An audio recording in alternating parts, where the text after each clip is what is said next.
इतना सज धज के कहाँ जाही? कहीं जाइए तोरा की मतलब हो? अच्छा तो पटना है। पटना है तो की? पटना के गलिया साकर गलिया के छौड़ी सब गली घूमल है।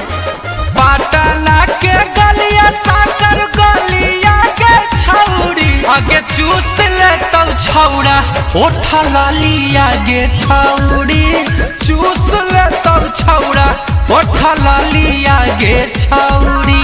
बोले नहीं तो बहकल बोलिया रे छोड़ा। अरे बोले नहीं तो बहकल बोलिया रे छोड़ा। अरे के हमर चुसते ओठल लिया रे छोड़ा। के हमर चुसते ओठल लिया रे छोड़ा।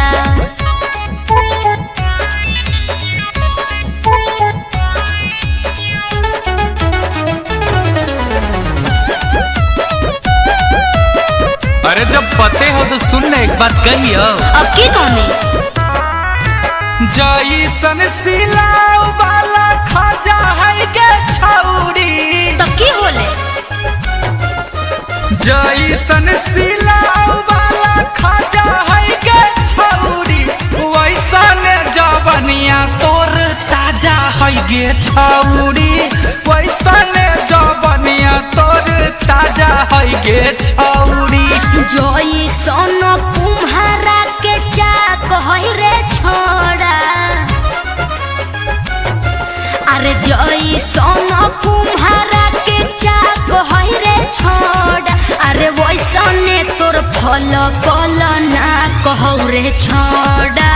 वैसने तोर फल कल ना कहौ रे छोड़ा।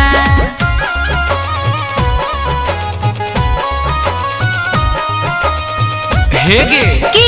एगो बात कहियो। बोल। तोर ड्रेसवा देख के दिमागवा हमार हिल जा। तोर माना में की हो हम सब जाने हियो। सुन सुन बोल बोल। जैसन गाया के तिलकुट है के छौड़ी। तो हम कम फेमस हियै?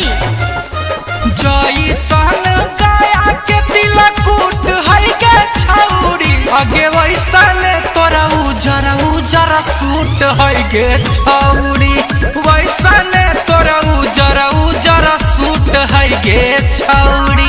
चलिया हो जैसन की सुन जय भी गोरिया। अरे चलिया हो जैसन